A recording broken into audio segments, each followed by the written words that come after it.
What's happening, everybody? Ryan Thomas live on the Thomas Take Sports podcast. Another Wednesday. No guests today on the podcast. Could not line one up just due to the fact that, man, I've been super busy. As most people know, I've been really putting all my energy into my post-game show, the Thomas Takeover post-game show, which is at Trainwreck Sports, usually on Twitter Live, Sunday nights after the Buffalo Bills game, recapping the Buffalo Bills game with Degenerate Al and with DJ Supreme. I've greatly enjoyed that show throughout this season, and I look forward to another show this season, or not this season, this next week as we recap the Buffalo Bills versus the Denver Broncos. Crucial game for the Buffalo Bills. They are now 7-3, coming off a really big win over the Miami Dolphins, a win that was much needed. More necessarily, a win in the fashion that their offense finally, here in Week 11, played as well as it has ever played. I don't care whether they're playing the Miami Dolphins, who are probably one of the bottom two worst teams in the NFL, or whether they're playing anybody. I don't care. Buffalo can't control who is on their schedule. Josh Allen can't pick and choose who he plays and when he plays them. The schedule is the schedule for a reason. The Buffalo Bills, Week 11, played the Miami Dolphins, and the Buffalo Bills played the Miami Dolphins really well. There are a lot of positives, a lot of Thomas takeaways to take away from that game. And this past weekend, Sunday night, on the Thomas Takeover postgame show, I let my thoughts be heard. I let my thoughts be known as to just where is Josh Allen at? Where am I at with Josh Allen? What are my thoughts on Josh Allen so far? And I have to tell you guys, to reiterate my sentiments from Sunday night, Josh Allen looked as well as I have ever seen, played as well as I have ever seen him play this past Sunday against the Miami Dolphins in Miami. Welcome to Miami, Miami. Josh Allen played very well. And I think that there's a lot of fans out there prior to this game with the Miami Dolphins that thought that Josh Allen maybe isn't where he needed to be, maybe is not the quarterback that they thought he would be at this current moment. And even Josh Allen himself said, I am not where I want to be. I am not where I need to be. I'm nowhere near where I need to be or where I want to be as a quarterback. And then he comes out, plays against the Miami Dolphins, and plays really well. 4 total touchdowns, 3 passing, 1 rushing, and really built a rapport early on in this game with John Brown, who has had a phenomenal season for the Buffalo Bills in his Bills debut in his first season as the Buffalo Bills, essentially wide receiver 1 on this team. So it made me really think to myself as I go back into my memory bank and go back and remember Josh Allen's rookie season. Josh Allen as a rookie was really not supposed to play. You guys remember it. Some people don't. But for the people that don't, I will tell you the story. Josh Allen was not supposed to play his rookie season. Josh Allen was actually benched, technically, in terms of the depth chart, was listed as QB3, QB2 to Nathan Peterman heading into the season last year. Nathan Peterman played really bad against the Baltimore Ravens, and late in that game, Josh Allen was thrown in and provided a little bit of a spark for the offense, albeit in a game that was all but gone, all but over. And Buffalo announced the next week that Josh Allen was going to be the starting quarterback, and they haven't looked back since. Yes, Josh Allen has had his injuries here and there, his bumps and bruises. In particular, he had that elbow injury last season, and in particular this season, they were worried that he was going to miss some time due to a late hit in the New England Patriots game, and unfortunately, he did not. So I look at this game last week, and I do have to give it, a glass half full mentality, albeit they did play really well, albeit Josh Allen in particular really was the takeover player of the game for me. They were playing Miami, but when you dive deeper into Josh Allen's statistics, when you dive into where things might have went wrong for Josh Allen throughout this season and compare it to what has gone right thus far. Josh Allen has not had a bad season. Josh Allen, under the pressures of a year 2 season as the quarterback for the Buffalo Bills, I believe has had a phenomenal season, has had a great season, has had a season that I think people are overlooking. And yes, he has fumbled the ball, 10, 11 times. Yes, that's true. Week 1, he fumbled twice against the New York Jets.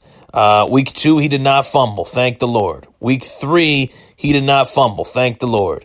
Week 4, he had 3 interceptions. Week 5, he did not fumble the ball. Week 6, he did not fumble the ball. Or not week 6, they had a bye week 6, obviously. Week 7 against Miami, he did not fumble the ball. Philly, he fumbled. Washington, he didn't fumble. Cleveland, there was a fumble. So I mean, he's fumbled a lot. We'll just say that. But in terms of his statistics this season, 2,175 passing yards. He has already eclipsed his rookie passing mark, and he played 12 games last season. So far, Josh Allen, obviously we're in week 11. Josh Allen passed that rookie passing mark, 2,175 yards. Passing touchdowns, he has 13 passing touchdowns. 7 interceptions. Rushing touchdowns, he has 7 rushing touchdowns in comparison to his 8 rushing touchdowns in the 12 games that he played as a rookie. So he's on pace to break that, to pass that, to have more than 8 rushing touchdowns. He had 8 last season. He's got 7 right now, and he's, probably going to play more games. I hope so. Pray so. Hopefully he stays healthy. He will have more rushing touchdowns by the end of this season in comparison to last season. So all in all, I mean, for people to say that he's had a bad season, I don't see it. I don't see it at all.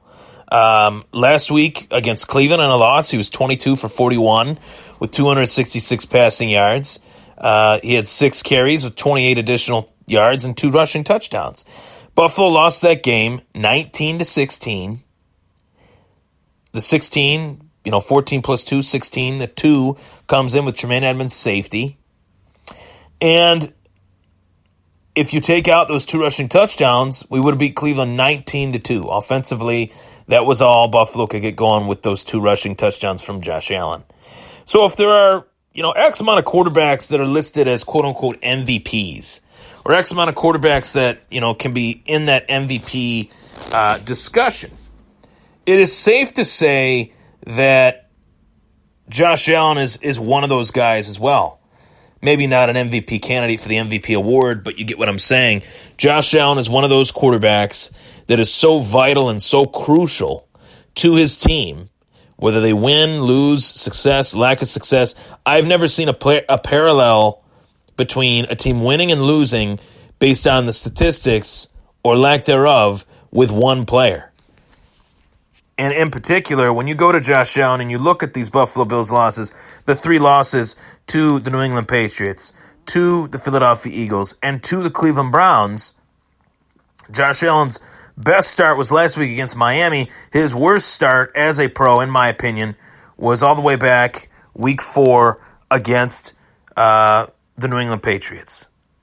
And in that game, he had 153 passing yards, 3 touchdowns, 5 carries, 26 yards, and yes, a rushing touchdown, and yes, a fumble. So, the week after that, I look at how a quarterback can be measured, whether he's a success, whether he's a failure. When a quarterback fails, how is he going to respond? What will his performance look like the following week? Josh Allen had a really bad game against the New England Patriots. There's no doubt about it. But how did he respond? What did he do the next week? Josh Allen against the Tennessee Titans. He had 219 passing yards, 2 touchdowns, yes, an interception, 10 carries, 27 rushing yards.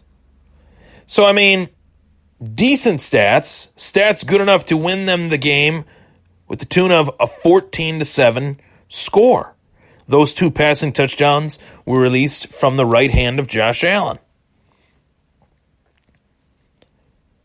You go to the first Miami game, Josh Allen had 202 pass yards, 2 touchdowns, and also converted a 2-point conversion in the game. Then you go to the loss against Philly, 169 passing yards, 2 passing touchdowns, 8 carries, 45 rushing yards, 3 fumbles. One of those fumbles being lost. Fumbled 3 times in that Philly game. So the parallels between the Buffalo Bills winning and the Buffalo Bills losing solely do rest on the shoulders of Josh Allen. That is not a coincidence, folks. That is a reality. And I think that there are a lot of fans out there, and rightfully so, that do not believe that this guy is the guy quite yet.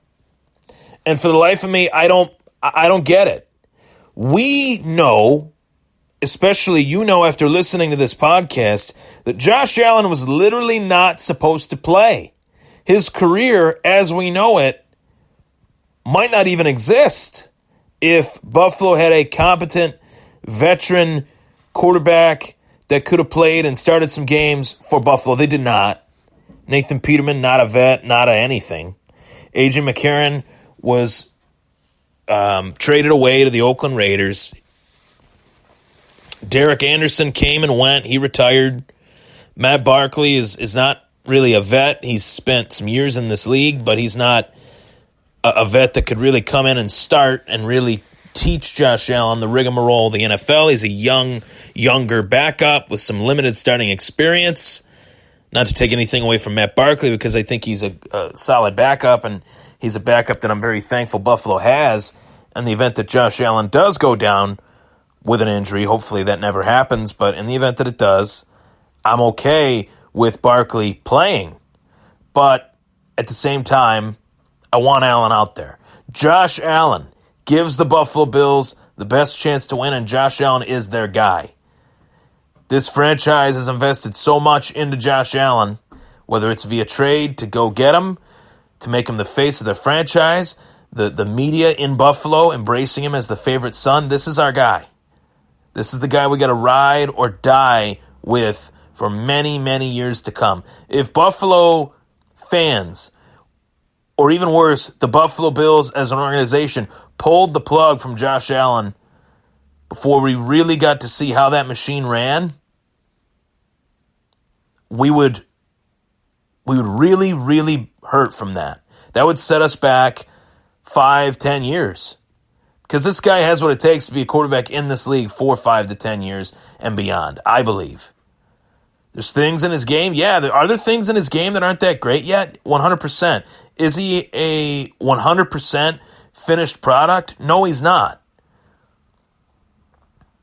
But I think the perception of Josh Allen not being accurate is wrong. Josh Allen is not inaccurate. Josh Allen does not time his throws well. Josh Allen does not make the best decisions when he does decide to throw the ball. The timing of the decision to throw the ball is sometimes not there. Sometimes doesn't add up. Is he inaccurate? No. When Josh Allen wants the ball to go to a receiver, more often times than not, it goes there. Evidently, statistically, Josh Allen in every single category this season has improved. And folks, for all of the criticism that I have of Brian Daboll as a play caller is flawed. Brian Daboll as an offensive coordinator trying to utilize the most of the talent that he does have is flawed. That's a fact. With the way they've used Devin Singletary sparingly in certain weeks compared to others. With the way they've used Cole Beasley sparingly in some weeks compared to others. With the way they've used Dawson Knox sparingly in comparison to others. And with the way they've used Josh Allen in certain ways compared to others. I can definitely say that. Even after a win, even with a 7-3 record, there are moments in these games where Buffalo could blow the roof right off the place and blow out these teams, and they are not. Brian Daboll is gas, break, gas, break, gas, break, where this offense with Josh Allen, with the game-breaking talent that Josh Allen is, they need to let this guy play his game. Throw the playbook out the window if you have to. Not literally, figuratively, you get the point. Let Josh Allen extend plays. Let Josh Allen play some sandlot football. Josh Allen reminds me a lot of a quarterback that was really somewhat forced to be a system guy, but always had this ability to extend a play and to make these amazing throws. And maybe Josh Allen is not maybe, but Josh Allen is far more athletic than this guy that I'm thinking of, can move the chains with his legs far better than what I'm comparing this player to. But Tony Romo, there are a lot of similarities between Josh Allen and Tony Romo. Tony Romo was not the most quote unquote accurate guy when he first came into the league. Tony Romo was not looked at as this game-breaking talent. But when Tony Romo was believed in by the coaching staff of the Dallas Cowboys at that time, and then from that moment on, he really started to play better.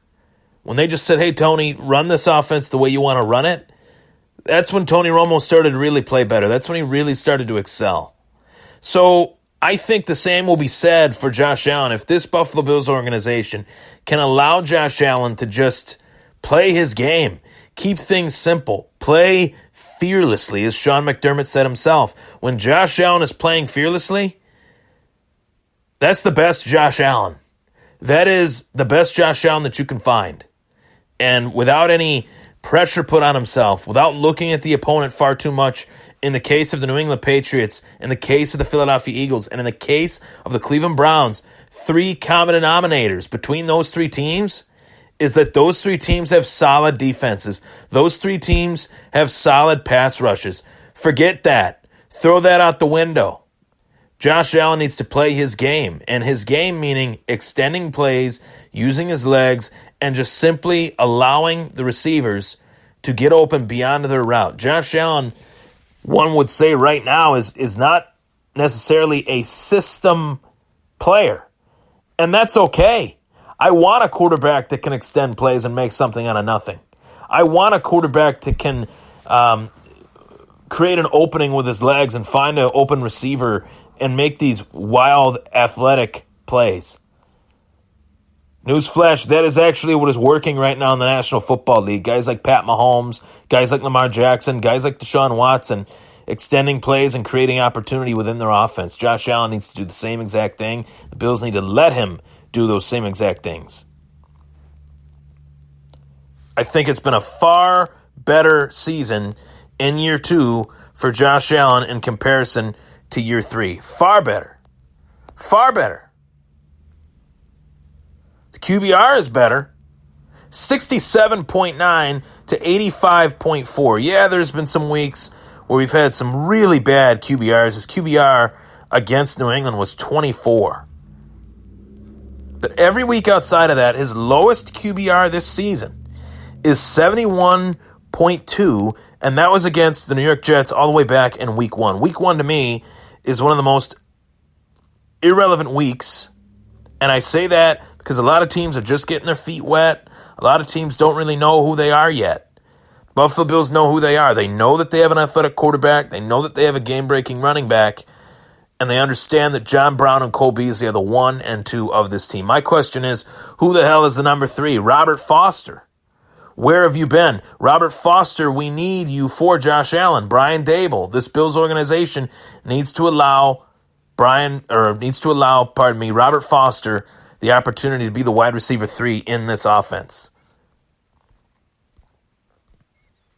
You got to think, too, for a quarterback that came from the University of Wyoming, I mean, he's going up against the best of the best each and every week. Even the Miami Dolphins are far better than any team I think that Josh Allen played against in college at Wyoming. I think we could give Miami that much respect. Last season, he finished with a 52.8% completion percentage. What is his completion percentage right now as this season stands? 60.3%. Last season, he had 12 interceptions. How many does he have this season? 7. His yards per attempt was at 6.5. This season, it's at 6.9.